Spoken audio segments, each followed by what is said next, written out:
Que el Señor les bendiga, hermanos, que la paz de nuestro Señor Jesucristo sea con ustedes. Yo les invito a que abramos la palabra del Señor. 2 Corintios, capítulo 3.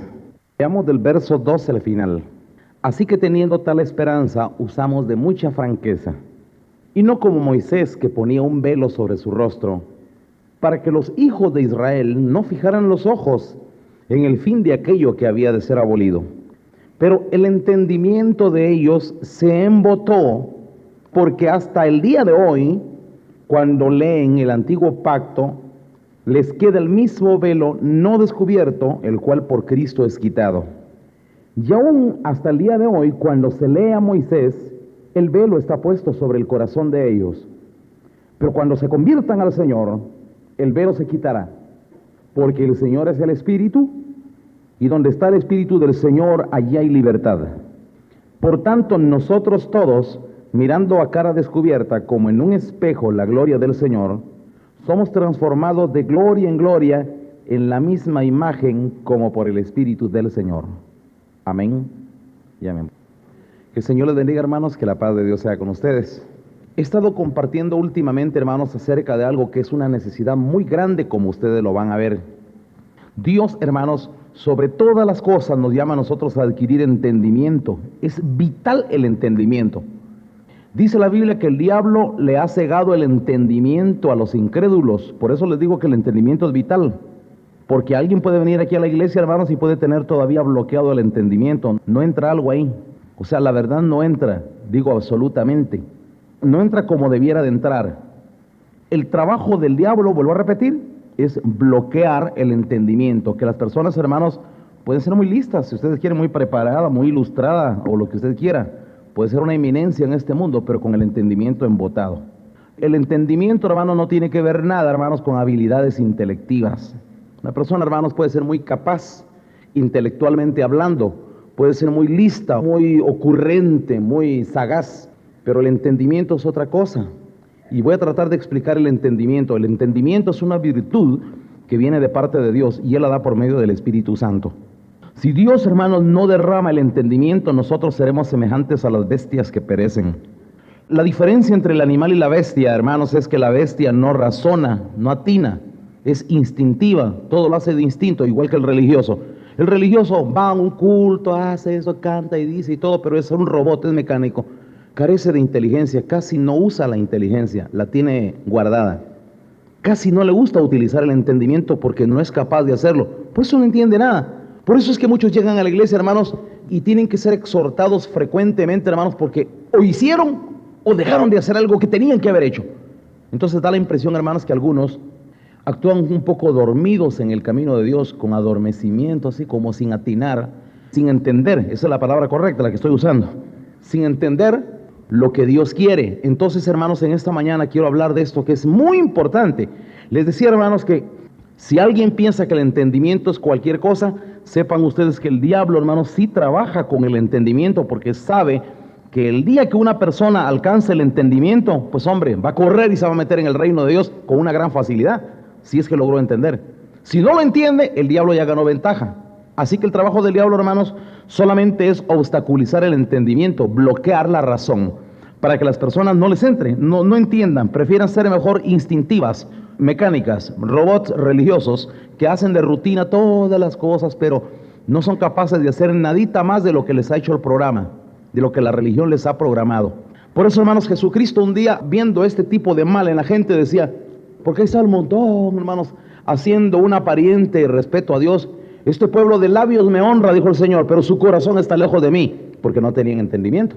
El temor que dicen tener de mí solamente es un mandamiento de hombres que les ha sido enseñado. Escuche esto, fueron programados. Alguien se mete a una religión, a cualquier religión, a X religión, y aprende, hermanos, una serie de normas, una serie de principios, y entra al programa. Y se le mete un programa y se le programa, y entonces esta persona ya sabe que tiene que orar, y hace esto, y hace aquello, viene y participa, y hay que tener unos privilegios, y todo eso es parte de un programa. Sabe que hay una actividad de evangelismo por la tarde, otro de oración, y todo eso lo hace, pero más de eso no hace. Hay que orar a las 3 de la tarde, a las 4 ya no ora. ¿Me entienden lo que quiero decir, hermanos? El religioso es programable, lo pueden programar. Puede hacer las cosas según el programa, pero más de eso no hace porque carece de entendimiento. Cuando alguien es simple, hermanos, no se dio cuenta que decir orar a las 3 de la tarde nada más es un impulso, es como empujarlos a la oración. No sé si me entienden. No era tanto que solo oraran a las 3 de la tarde, era nada más empujarlos a la oración. ¿Ya me entienden, hermanos? Por eso les digo, hermanos, que el religioso, hermanos, se le puede programar, hace exactamente lo que el programa dice, no más, son computadoras, buenas si ustedes quieren. He conocido muchas personas aquí en la iglesia, hermanos, que si usted le dice, hace la cosa, si no le dice, no hace nada. Y si usted le dice y le dice cómo, lo hace bien, pero si no le dice, no lo hace. Eso preocupa, eso aflige, hermanos. Porque nosotros, hermanos, si tuviésemos entendimiento, haríamos, aunque no nos digan. El Señor Jesucristo un día, hablando de un siervo malo, dijo: después de que vosotros hayáis hecho todas las cosas que os ha sido ordenado, debéis de decir, siervos inútiles somos, porque solo lo que nos fue ordenado hicimos. Oigan lo que dijo Jesucristo, hermanos. Dice, hermanos, que si uno hace bien la tarea toda la que le fue encomendada, uno mismo debe de llamarse a sí mismo siervo inútil y siervo malo, porque solo lo que tenía que haber hecho hice, dice. Como quien dice, hermanos, que a Dios le agrada cuando alguien, hermanos, es capaz de hacer algo más de lo que se le dice. ¿Por qué? Porque está siendo movido, hermano, ya no tanto por un instinto religioso, por el programa, por las enseñanzas del ágape. Es que ahí en el ágape dijeron. Entonces, si no se hubiera dicho, nunca lo hubiera hecho. Aún conociendo la justicia divina, aún conociendo las leyes de Dios, nunca hubiese hecho lo que tenía que haber hecho, porque como el programa solo eso dice. Es que lo que pasa es que solo eso dice el programa. El paquete que me metieron solo eso tiene, solo eso contiene. El religioso, hermanos, es un paquete de informaciones. El Señor Jesucristo, hermanos, un día, entiendo muy bien al Señor Jesucristo, hermanos, llegó al último gran día de la fiesta. Triste el Señor, hermanos. ¿Y dónde está aquel? ¿Y dónde está aquel? Y la gente, hermanos, ya sabían que el Señor es excéntrico, es diferente, no es un religioso. Él no es un ladrillo, hermanos, donde todos son formateados de la misma forma. Tienen la misma medida en centímetros para acá, de altura la misma, de largo tiene tanto. Todos son ladrillos hechos con el mismo molde. Eso tipifica la religión y la Torre de Babel. La Torre de Babel, que es un símbolo de la religión, hermanos, fue construida con adobes, todos hechos con molde. El molde recibe exactamente la misma cantidad de material y tiene la misma altura, el mismo ancho, y construyen, igual como hacen hoy la gente con el ladrillo o con el block. Tienen todos la misma medida, son hechos con molde y entonces construyen una casa. Pero cuando Dios habla de la suya, no habla de ladrillos, habla de piedras. Y una piedra es diferente de otra. No habrán dos piedras iguales jamás. Parecidas quizás. Nunca va a encontrar usted dos piedras exactamente iguales. Lo que nos enseña con esto, hermanos, es que en el Señor el entendimiento debe de funcionar. Es vital. Pues el Señor Jesucristo, hermano, llegó el último gran día de la fiesta y se encuentra con ¿qué? Allá están todos, hermanos, como todos los años. El mismo programa y haciendo lo mismo de todos los años. Allá están, hermanos, el sumo sacerdote agarrando la jarra de agua que han ido a tomar del estanque de Siloé, derramándolo sobre el altar y repitiendo, hermanos, y todos ahí haciendo una cara de piadosos, todos espiritualizados por el show de la religión. La religión se especializa en espiritualizar a la gente. La gente está oyendo y aquel habla ahí, susurra y dice cosas y levanta sus ojos al cielo y hace una expresión así piadosa y todos ahí hasta se ponen la mano en el pecho. Y se espiritualizan todos mientras aquel que está enfrente está tratando de hacer el drama. Eso estaba pasando, hermanos, en la última gran fiesta de los tabernáculos. Y estaban todos espiritualizados, hermanos, por el embrujo que aquel líder religioso estaba, hermanos, haciendo. Derramaba agua y todos ahí viendo. Lo mismo de todos los años, hermanos. Es otro ladrillo, lo mismo. Y está derramando el agua y luego repite el pasaje y dice, y es que repiten todos los años. A todos los sedientos, venid a las aguas. Y el que tiene sed, venga. Y el que quiera comprar, compre sin dinero. Venid y comprad sin dinero vino y leche. Repitiendo, hermanos, lo mismo que estaba en Isaías como rutina todos los años. Y ese Señor, hermanos, que ya no se aguanta. El Señor ya no puede permanecer callado, hermanos. Esto ya es insoportable, hermanos. Hay que hacerle un bien al alma. Hay que despertar por si a alguno se le alumbra la razón. Así que el Señor, hermanos, dice que se puso en pie. Y cuando nadie se imaginó que el Señor, hermanos, iba a actuar esa gran fiesta, el último gran día de la fiesta, se puso en pie el Señor, hermanos, y donde no se imaginaban que el Señor iba a estar, aparece el Señor. Y se puede imaginar usted, hermanos, cuántas personas han llegado a la fiesta de los tabernáculos. Le aseguro que no son 1000, son muchos miles. Peregrinan, hermanos, judíos, residentes, prosélitos de Arabia, del Ponto, de Frigia, de Panfilia, de todas las regiones de Cirene, de todas esas regiones, hermanos. Miren, es toda una afluencia, hermanos, porque todos van a esas grandísimas fiestas solemnes a Jerusalén. Son miles de personas, hermanos, y el Señor está que no se aguanta viendo aquella gran multitud, todos, hermanos, programados. Ya les hicieron el programita y todos hacen lo mismísimo, hermanos. Tienen el mismo formato y hacen exactamente lo mismo. Nadie se sale de ahí porque son religiosos, porque están metidos en el molde y hacen lo que se les ha dicho que tienen que hacer. Pero no tienen sentimientos, no tienen corazón. El temor es mandamiento, la religiosidad es mandamiento, es rutina, es educación. Dentro de una organización religiosa se educa a la gente y la gente es educada y hace, hermano, lo que la religión le ha dicho. Entonces Jesús, hermanos, se pone de pie y dice, a gran voz, dicen las Escrituras. Ya se puede imaginar qué gran grito el que pegó Jesús, hermanos. Si eso ha de haber sido impresionante, hermanos. Si alguno tiene sed, venga a mí y beba, dijo el Señor. Y todos los ojos, hermanos, miren, ¿cómo es posible que haya un intruso que ha roto la solemnidad de aquel culto tan especial? ¿Cómo puede ser? Y todos, hermanos, algunos furiosos, otros impresionados, otros en incógnita. ¿Qué va a pasar? ¿Y esto y qué? Y todos voltean los ojos, hermanos, a donde está parado aquel que ha impresionado a la multitud. Y Jesús dijo, y siguió el Señor, hermano, no solo eso dijo.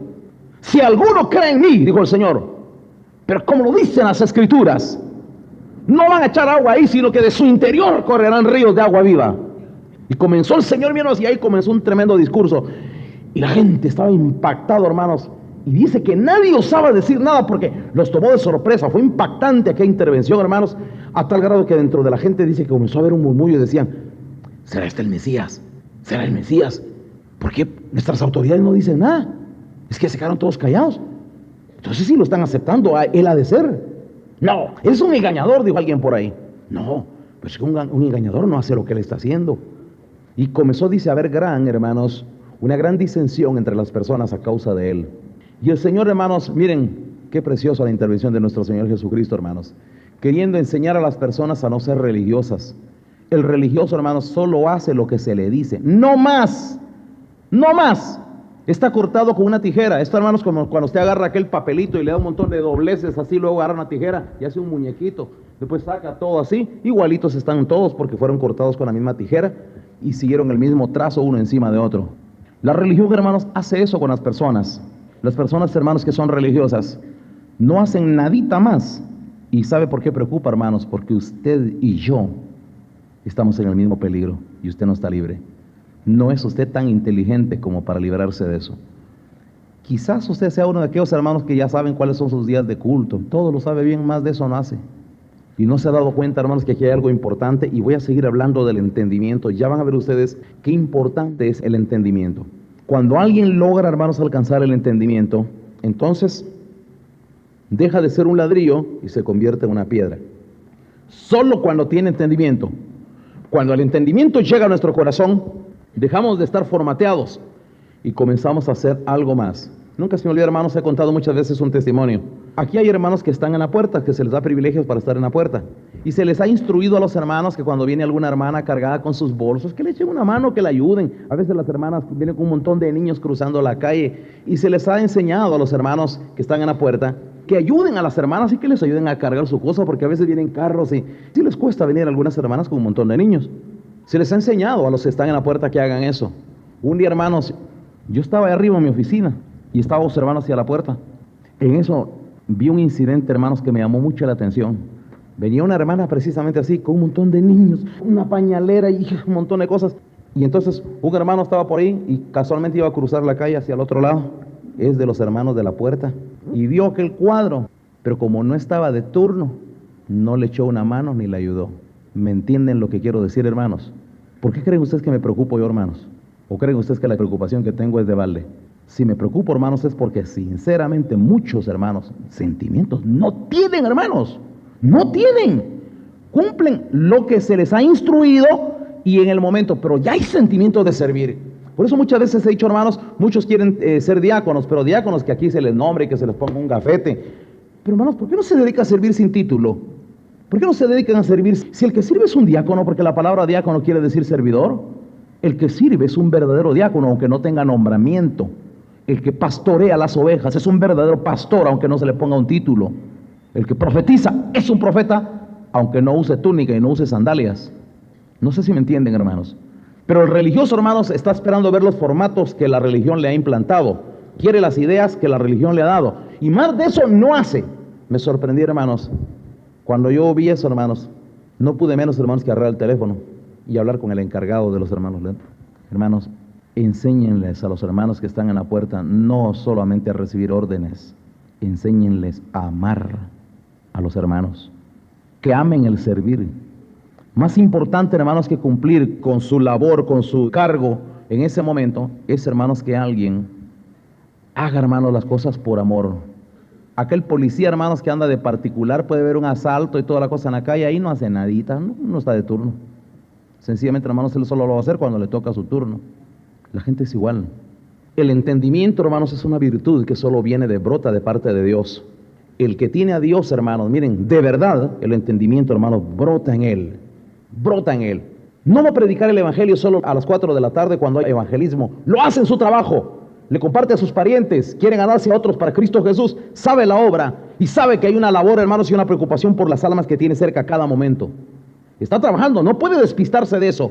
Pablo decía, si anuncio el evangelio, no tengo por qué gloriarme. Me ha sido impuesta necesidad y ay de mí si no predico el evangelio.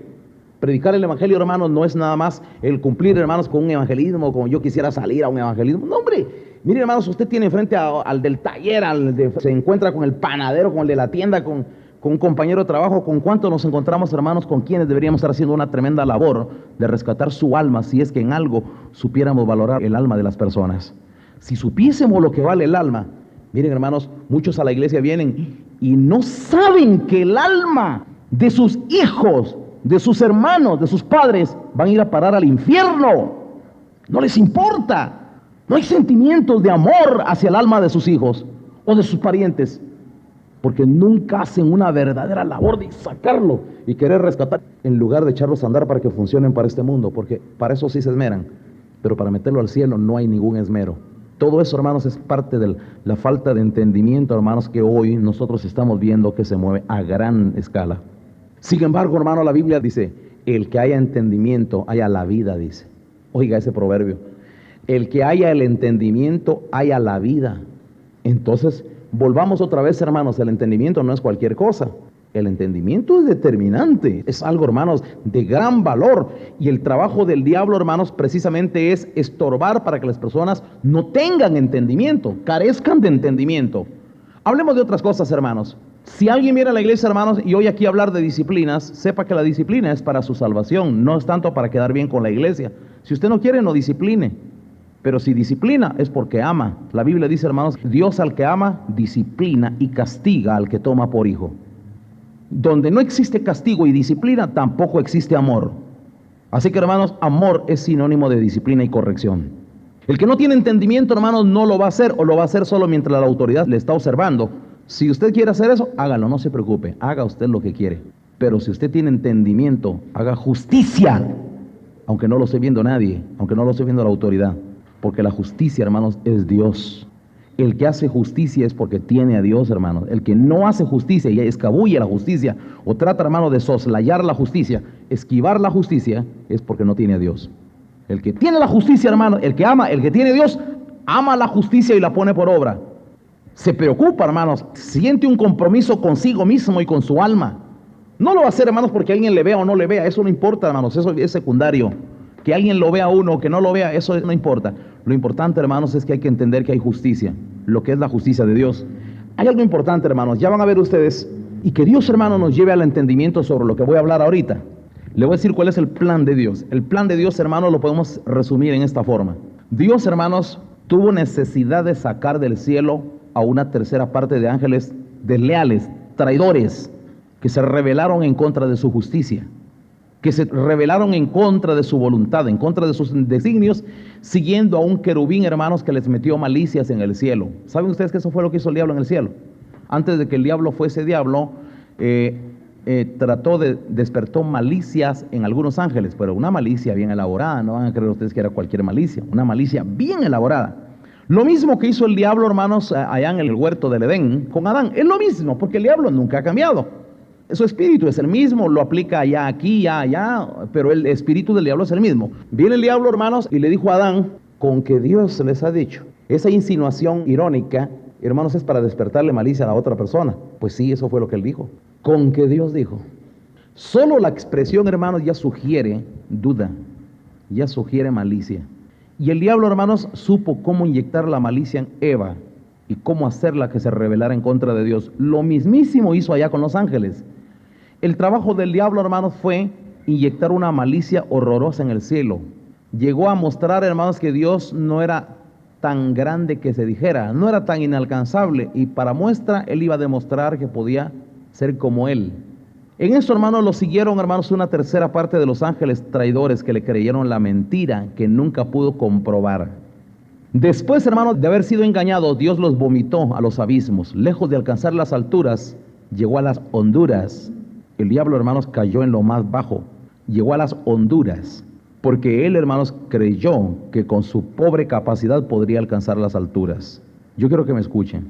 Entonces vino Dios, hermanos, y juntamente con aquel querubín, vomitó del cielo, hermanos. Solo quiero que, hermanos, ustedes vean quién es Dios. Es que ojalá conociera usted un poquito quién es Dios, hermanos.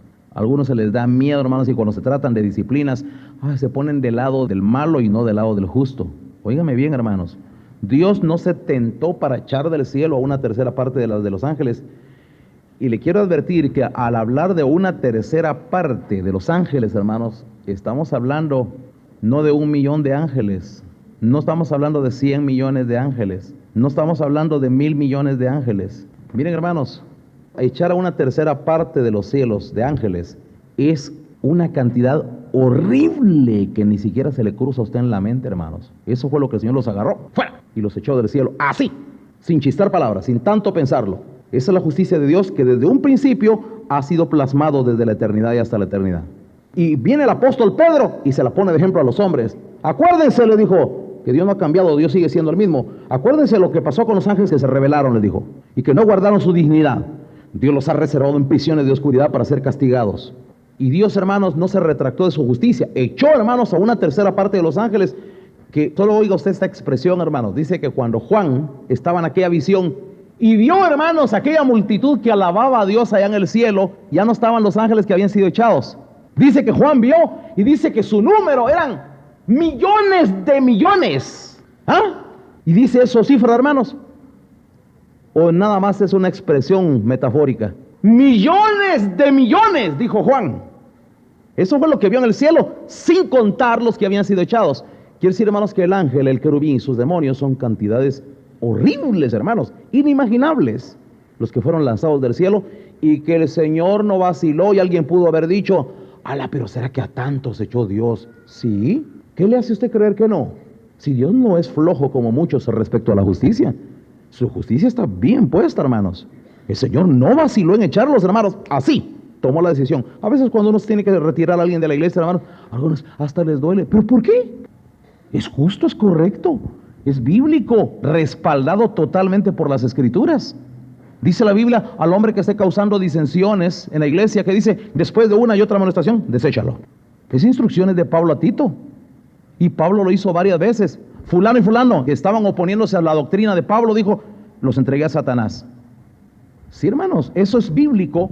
Y los lineamientos de la iglesia, hermanos, no podrían ser menos que una imitación del Espíritu de Dios, de nuestro Padre, del ejemplo máximo que nosotros tenemos según las Escrituras, que dicen, hermanos, sed imitadores de Dios como hijos amados. Si nosotros vamos a imitar en algo la justicia, va a ser a Dios, en quien tenemos la suprema forma, el supremo ejemplo, hermanos, de lo que es una justicia verdadera y auténtica.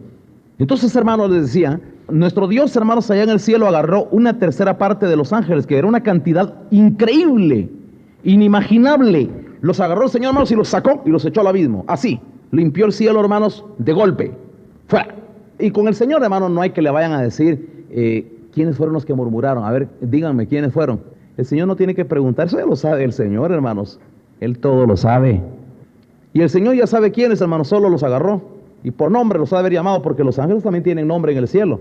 Pum, pum, pum, pum. Fuera, fuera. Qué juicio más tremendo, hermanos. Esa caída de ese querubín, hermanos, fue catastrófica. Hubo desastres en el universo, hermanos, con esa caída. Algo se desordenó aquí. La Biblia dice, y la tierra estaba desordenada y vacía. Pero Dios no hace cosas desordenadas. ¿Quién sabe, hermanos, qué pasó para que la tierra estuviese desordenada y vacía? Porque cayó aquel querubín aquí abajo. Algo se desordenó. Aquí hubo un caos. Ese caos provocado, hermanos, por la caída de un querubín. y todo su séquito con él. Y viene Dios, hermanos, y los echa.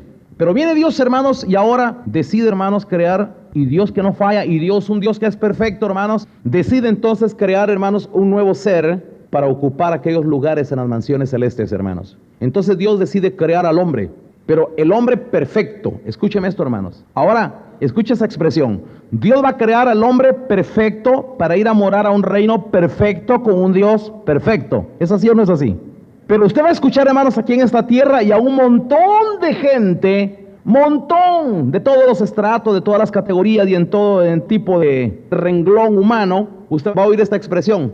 Nadie es perfecto. Bueno, diga en qué parte de la Biblia está eso. ¿En qué parte de la Biblia está ese versículo? ¿Ha leído usted alguna parte de la Biblia donde diga nadie es perfecto? Yo no. Entonces, ¿de dónde brotó esa expresión, ese versículo? ¿De dónde lo sacaron? Pues hombre, de la Biblia del diablo de plano. El diablo tiene que justificar su caída, ¿o no es así? Entonces, al justificar su caída, sembró en la conciencia de los hombres un argumento, inválido, por cierto. Nadie es perfecto. Esa expresión se la he oído a un montón. Cuando aquel empleado, hermanos, que es inepto, tiene que ser echado del trabajo, dice, sí, pero nadie es perfecto. Aquel gobernante, hermanos, que es recriminado por todo su pueblo, por malo, nadie es perfecto. Y todo mundo, hermanos, se escuda bajo un versículo que no es de la Biblia, por cierto. No proviene de Dios. El diablo, hermanos, fue echado del cielo, por eso, hermanos, porque falló. Dios no acepta las cosas imperfectas en el cielo. Si alguien va a estar en el cielo, debe de ser perfecto. Entonces, hermanos, Dios decide crear el hombre perfecto para que vaya a morar en el cielo, para que vaya a morar con Dios para toda la eternidad. Y vino el Señor, hermanos, entonces crea a Adán. Pero Adán, hermanos, no es la fase total, es una fase de la creación. El hombre perfecto, hermanos, es el resultado de dos fases: la creación del primer Adán, que es el alma viviente, y luego el posterior Adán, que es espíritu vivificante. Pero eso es parte de un plan preconcebido, inteligente, bien elaborado. No crean ustedes, hermanos, que Dios tuvo que crear a Jesucristo, digamos, como una emergencia en vista de que Adán cayó. Tuvo Dios, hermanos, que de emergencia tener que crear un nuevo ser, un nuevo Adán, para que fuera, hermanos, como que dice, a sacar la tarea del fracasado primer Adán. Hermanos, no es así. Usted puede leer las escrituras, hermanos, y oiga lo que dicen las escrituras. Dice, aquel cordero que fue preparado por Dios, dice, desde antes de la fundación del mundo. ¿Lo ha leído usted? Dice, hermanos, que este cordero, Dios lo preparó desde antes de la fundación del mundo, de igual manera que a su iglesia. Entonces, hermanos, si alguien piensa, hermanos, que Jesucristo o Cristo tuvo que ser creado, fue una creación de emergencia, o el Señor tuvo que hacer algo en vista de que le falló el primer Adán, hermanos, si alguien piensa así, no conoce a Dios. Estamos hablando, hermanos, de un Dios perfecto, de un Dios perfecto. La torpeza de muchos hermanos que pretenden encontrarle errores a Dios, como un día sacó un hombre ignorante un libro que dice los errores de Dios. Es torpe, ignorante a más no poder, y publicó su ignorancia hasta escribiendo un libro. Escuche esto, hermanos. De veras, hermanos, que Dios prende a los sabios en su astucia, dice las Sagradas Escrituras. Nuestro Dios es perfecto, hermanos, perfecto, y en todo, en su plan perfecto, no se le escapa ni el más mínimo detalle. No pretenda usted ser más listo que Dios, hermanos, porque usted no va a encontrar, pero ni una micra, nada, en que usted diga, hoy se voy a aprender a Dios, le voy a encontrar un error a la Biblia. Usted se va a condenar por su falta de entendimiento. Pero fíjense bien, hermanos, viene Dios, hermanos, entonces decide crear un hombre perfecto para ir a sustituir a unos traidores, a unos defectuosos, y el Señor los va a llevar al cielo a morar con Él.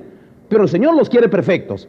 Así que la perfección, hermanos, es un proceso de dos fases. Primero, el hombre terreno, que es Adán, el cual, hermanos, tiene que ser sometido a pruebas, a un montón de tratos, hermanos, porque es parte de un proceso. Es parte de un proceso, hermanos.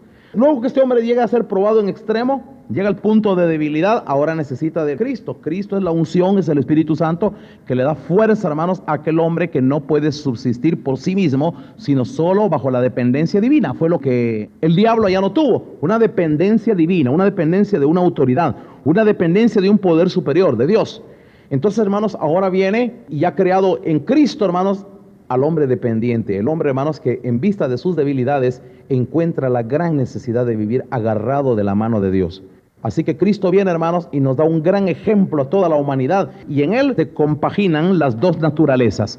Nace de una mujer, por lo tanto tiene naturaleza adámica, porque nace de una mujer. pero es engendrado por el Espíritu Santo. Así que, hermanos, trae, hermanos, la naturaleza divina. Así que el Señor, hermanos, es la fusión de dos naturalezas. Jesús evoca a Adán y Cristo evoca a Dios, hermanos. Así que al mencionarse a Jesús, se está hablando, hermanos, de su naturaleza adámica, y al mencionar a Cristo es descendiente de Dios. Como Jesús es el primogénito entre varios hermanos que tuvo, pero como Cristo es el unigénito. Por eso es que, si ustedes se dan cuenta, en la Biblia se le llama, a la vez que se le llama primogénito, también se le llama unigénito. Pero ambas expresiones son contradictorias, hermanos, porque unigénito quiere decir único en su género, pero primogénito quiere decir primero en su género. Y al decir primero en su género, uno supone que hay otros, ¿verdad? Pero al decir unigénito quiere decir único, no hay otro. Entonces vean que ambas expresiones, hermanos, podrían ser contradictorias. Sin embargo, en las Sagradas Escrituras se le llama a Jesucristo tanto primogénito como unigénito. Entonces, hermanos, él, al nacer de María, nace, hermanos, también de Eva. Está naciendo de la humanidad, está naciendo, hermanos, bajo una naturaleza adámica. Entonces el Señor Jesucristo nace con la naturaleza de Adán y dice que Él es tentado en todo para poder compadecerse de nosotros, es compasivo y aprende a ser humano y actúa como Jesús hasta los 30 y pico de años. Antes de que comenzara su ministerio, Él fue, hermanos, enteramente Jesús, solo Jesús. Ahí fue solo Jesús. Hasta su bautismo el Señor es solo Jesús. Después del bautismo, hermanos, entonces viene una voz del cielo, y entonces viene Dios. Ahora ya no va a ser José, ahora ya es Dios quien lo va a reconocer como hijo en aquel momento. El reconocimiento de hijo de Dios se le da después del bautismo del Jordán. Entonces se oye la voz del cielo y dice: este es mi hijo amado. En ese momento es ungido, porque la palabra Cristo quiere decir ungido, ¿ya? Entonces, hermanos, quiere decir que en ese momento Jesús ya no es solo Jesús. A partir de entonces ya va a ser Jesús Cristo, porque en ese momento ya, hermanos, es investido, es ungido con el Espíritu del Cristo. Por eso, hermanos, es que Dios hasta ese momento lo está reconociendo como su hijo. Cuando algunas personas religiosas dicen María la madre de Dios, sí andan pero perdidísimos, ¿verdad? Ella es madre de un hombre llamado Jesús, pero Cristo es hijo unigénito de Dios, solo de Él. Es clara la palabra de Dios, hermanos. Eso quiere decir unigénito. Entonces, volvamos otra vez. Nuestro Señor Jesucristo, hermanos, fue hombre hasta esa edad, pero después del bautismo del Jordán, es investido, hermanos, con la unción de Cristo. Y, hermanos, aquí se está cumpliendo la otra fase que se debe de cumplir en todos nosotros, hermanos. Las dos fases sin la cual nadie verá a Dios. Nadie verá a Dios. Si usted no cumple con dos fases, no va a ver a Dios jamás. Lo que es nacido de la carne, que dijo Jesús, carne es. Lo que es nacido de carne se pierde. Al polvo eres y al polvo volverás. Pero lo que es nacido del Espíritu, Espíritu es. Entonces, el Señor Jesucristo fue muy claro, hermanos, en que deben intervenir en nosotros dos nacimientos vitales. Son las dos fases. En nosotros, hermanos, nosotros nacimos según Adán, pero en nosotros tiene que nacer Cristo. Y si Cristo no nace, entonces no se cumplieron las dos fases, hermanos, y usted está perdido. Usted como mortal, hermanos, puede ser muy buena persona y puede caerme bien si usted quiere, pero nada más, ahí queda. Si quiere ser salvo, si quiere ver a Dios un día, tiene que nacer del Espíritu también. Y si no nace del Espíritu, hombre, es opcional si usted quiere. Los que son de Dios necesitan nacer del Espíritu. Lo anhelan, lo buscan. No pueden vivir sin Él. Sueñan, deliran por tener el Espíritu del Cristo. Cuando alguien, hermanos, no ha nacido para el cielo, lo único que le interesa es comer, beber, casarse, darse en casamiento, divertirse. Eso es lo que quiere, porque su existencia es adámica. Su existencia es únicamente adámica. Él solo existe para los placeres, para su carne, para las cosas terrenas. Solo eso es lo único que le atrae. Eso es lo único que le llena. Él es feliz con eso. Ahí está. Hay que dejarlo. Ahí está tranquilo. El que es de Dios no está conforme allí. Está harto de eso. Se harta. Se desespera. Le cansa el mundo. Los que vienen a Cristo, hermanos, son las personas que están hartas del mundo. Por eso es lamentable, hermanos, cuando alguien viene a la iglesia, hermanos, y desde aquí comienza a suspirar por el mundo. Se ve que va para atrás en lugar de ir para adelante. Se supone que los que llegamos aquí ya entendimos lo de atrás, ahora queremos avanzar. Pablo dijo, olvidando lo que queda atrás y extendiéndome a lo que está adelante, prosigo a la meta, al premio del supremo llamamiento de Dios. Y el supremo llamamiento de Dios es Cristo, hermanos. Adquirir, hermanos, la unción, tener al Cristo, hermanos, en nosotros, hermanos, es haber logrado, hermanos, todo lo que se pretendía en esta vida. ¿Por qué nace usted? ¿Por qué nacimos todos los seres vivientes? ¿Por qué nace el hombre en la tierra? El hombre en la tierra, hermano, nace porque va a tener una oportunidad. Va a tener la oportunidad de aspirar a una plaza allá en el cielo. Y entonces algunos no la van a aprovechar, pero los que la aprovechan, hermanos, necesitan nacer de nuevo. Saben que el nuevo nacimiento es el requisito fundamental para alcanzar, hermanos, la vida eterna. Jesús dijo, nuestro Señor Jesucristo le dijo a Nicodemo, el que no nace de nuevo, ¿qué le dijo? No podrá ver el reino de Dios. El que no nace del agua y del espíritu, del agua es el nacimiento, hermanos, terreno. El que no nace del agua y del espíritu no podrá ver el reino de Dios. Nosotros, hermanos, si alguien quiere ver y entrar en el reino de Dios, la unción del Cristo que viene a través del bautismo del Espíritu Santo, lo tiene que recibir. De lo contrario, yo le voy a decir, hermanos, cuáles son sus características. Las características del hombre, hermanos, que es religioso, como les decía al principio, que nunca, hermano, recibe el Espíritu de Cristo, es que solo hace lo que se le manda, nada más, ahí eso hace. Hace nadita más de solo lo que se le dice. Aprende a ser religioso, canta, va a la iglesia, tiene privilegios, hace un montón de cosas, hermanos, nada más. Pero cuando alguien tiene el Espíritu de Dios, hermanos, ya hay guía, ya tiene quien le guíe, quien le empuje, quien despierte en él necesidades. Necesita hablar con Dios, necesita orar, necesita amar, necesita servir, necesita, hermanos, consagrarse, necesita buscar las cosas de arriba y no las de la tierra. Necesita, hermanos, amar cada vez más las cosas celestiales. Le llena lo de arriba, no tanto lo de abajo, porque entonces comienza a comprender que no solo de pan vive el hombre, sino de toda palabra que sale de la boca de Dios. Anhela la palabra, sueña con la palabra, busca la palabra. Ha encontrado en la palabra, hermanos, un sustento que no lo puede cambiar por ningún otro tipo de sustento terreno. El hombre de Dios, hermanos, necesita la palabra, es su vida. No existe otro alimento para el hombre nuevo. La palabra es el alimento del hombre nuevo. El que ya nació de nuevo, hermanos, no puede prescindir de la palabra en ningún momento. David decía en un salmo, no quites de mi boca en ningún tiempo la palabra de verdad. David, hermanos, que sabía que la palabra era vida para su alma, le rogaba a Dios que nunca se la quitara. No quites de mi boca en ningún momento la palabra de verdad. El hombre que ha nacido de nuevo, hermanos, miren, no puede zafarse de un culto como que dice, es que tengo otra cosa que hacer por ahí. El que ha nacido de nuevo, hermanos, mire, hermanos, les duele si algún día tiene que perderse, hermanos, un momento en que no va a tener la palabra. Le duele porque ya llora como niño recién nacido buscando la leche espiritual no adulterada. Así que, hermanos, solamente cuando alguien ha nacido de nuevo lo entiende, hermanos, y ya sabe valorar. Entonces les decía, hermanos, el hombre perfecto es el hombre que consiste en dos fases. La Biblia, hermanos, al hablar de tanto Antiguo Testamento como Nuevo Testamento, también evoca a estas dos naturalezas, hermanos. El Antiguo Testamento, hermanos, fue dado, hermanos, para el hombre terreno. Israel, hermanos, vivió una religión de formas, de cultos, de ritos, de abluciones, de comidas, de cosas puramente terrenas. El apóstol Pablo dijo, hermanos, que Moisés se ponía un velo sobre su rostro para que los hijos de Israel no pusieran los ojos en el fin de aquello que había de ser abolido. Voy a explicar esto, hermanos. Lo he explicado otras veces, pero creo que vale la pena explicar qué pasó. Se van a dar cuenta ustedes, hermanos, qué diferencia hay entre Moisés y Cristo. Moisés, hermanos, subía al monte Sinaí e iba a recibir las instrucciones de la ley, de la palabra. Y cuando él descendía del Sinaí, hermanos, el rostro lo traía resplandeciente y le brillaba el rostro. Y había un resplandor extraordinario que se impresionaban, hermanos. Había una extraña luminosidad en su rostro. Y los hijos de Israel, hermanos, se impresionaban. Y mientras él estaba, dice, anunciándoles lo que había recibido, la luminosidad estaba en su rostro.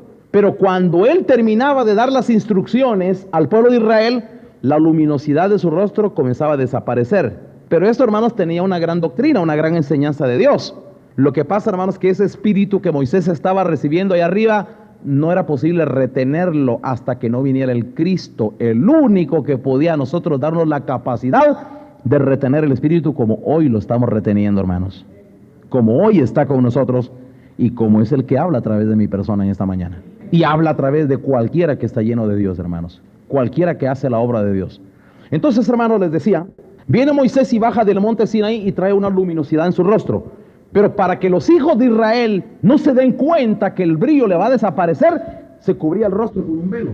Pero no actuó con mucha franqueza porque se tenía que cubrir la cara para que los hijos de Israel les quedara la impresión de aquel brillo y les quedara la imagen del brillo que tenía el rostro de Moisés y no se dieran cuenta que esa gloria se le desaparecía. Pero nosotros, dice Pablo, no hacemos como Moisés, sino que nosotros usamos de tal franqueza y a cara descubierta, como quien dice, nosotros para tener la palabra ni subimos al monte de Sinaí, ni tampoco nos tapamos la cara, sino con la cara descubierta, esa palabra está fluyendo aquí continuamente y brota y brota y brota y brota. Y no hay ni necesidad de subir a un monte y tenemos la palabra viva y verdadera. Ahora, fíjense bien cómo dice aquí, hermanos. Quiero que le pongan mucha atención a este pasaje otra vez. Dice en el verso 10, leamos desde el verso 10 ahora. Estoy leyendo 2 Corintios 3:10. Dice, porque aún lo que fue glorioso no es glorioso en este respecto en comparación con la gloria más eminente, o sea, la que es del Espíritu. Porque si lo que perece tuvo gloria, mucho más glorioso será lo que permanece. Así que, dice Pablo, verso 12, teniendo tal esperanza, usamos de mucha franqueza, y no como Moisés, que ponía un velo sobre su rostro para que los hijos de Israel no fijaran la vista en el fin, o sea que en el final de aquello que había de ser abolido. Pero el entendimiento de ellos se embotó, porque hasta el día de hoy, cuando leen el antiguo pacto, les queda el mismo velo no descubierto, el cual por Cristo es quitado. Escuche esto, hermanos.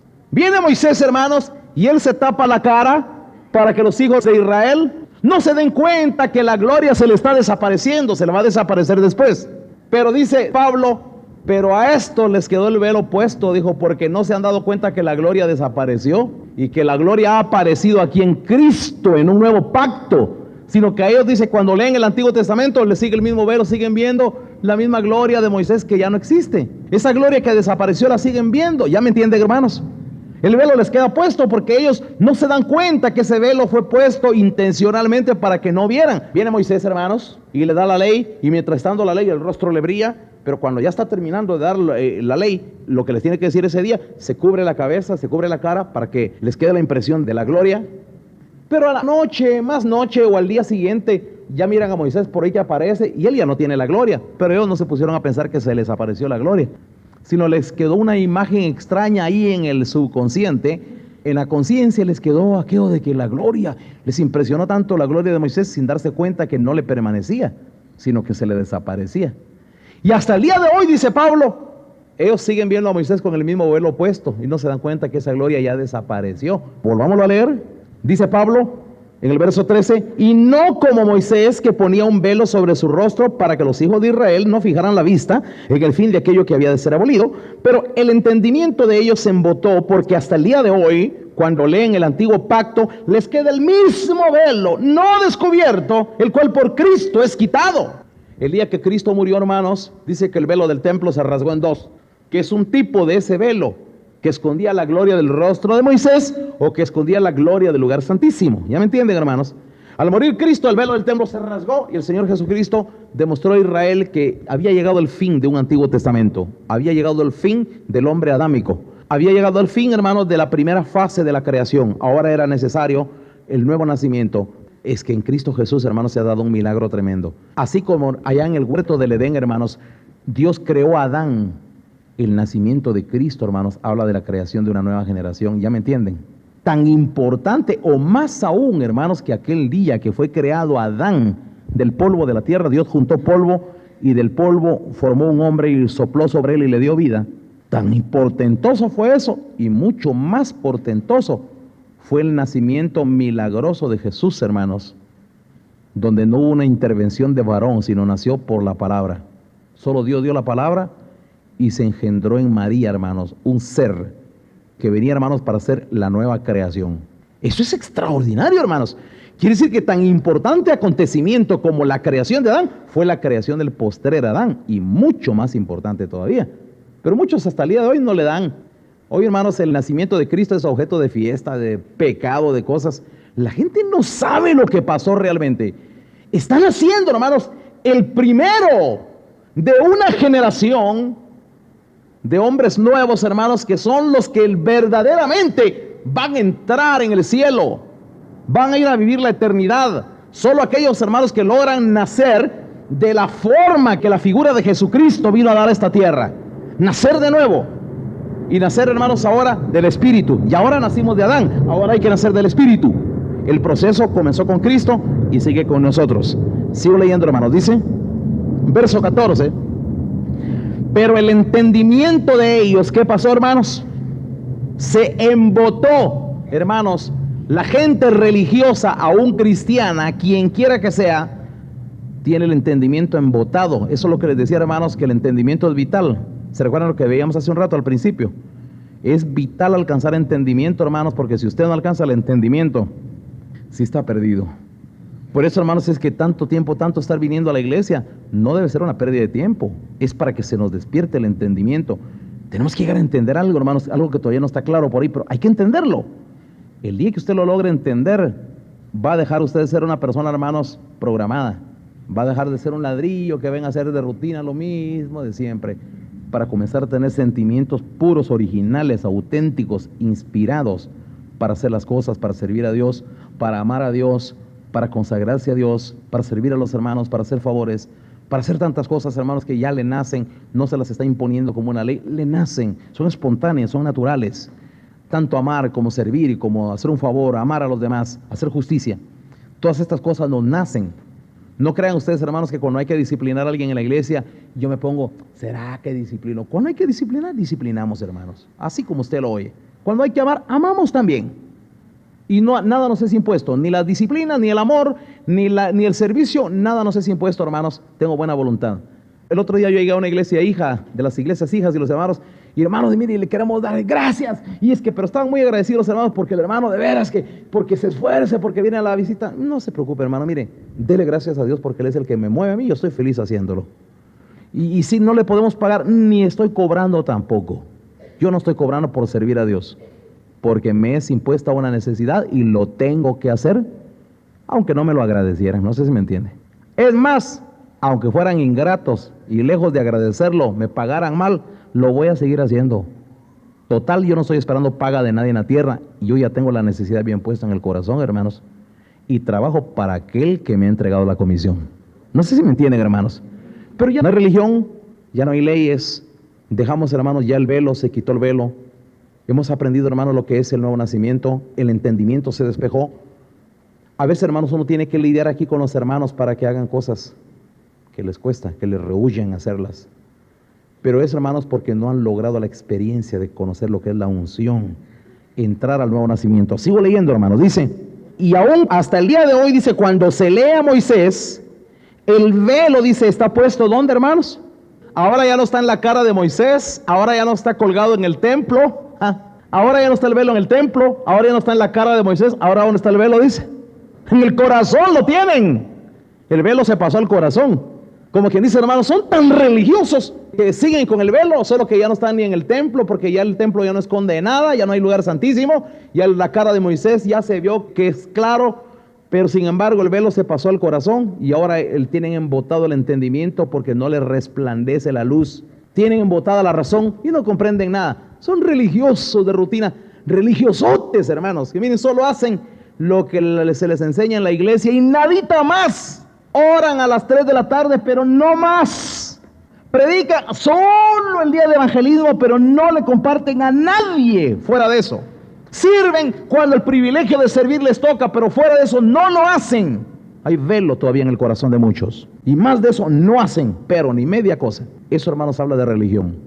Habla, hermanos, de un velo puesto en el corazón todavía. Entonces dice, hermanos, vean, hermanos, qué dice en el verso 16. Pero cuando se conviertan al Señor, ¿qué va a pasar? El velo se quitará. ¿Cuándo desaparece el velo del corazón? Cuando alguien de verdad nazca de nuevo.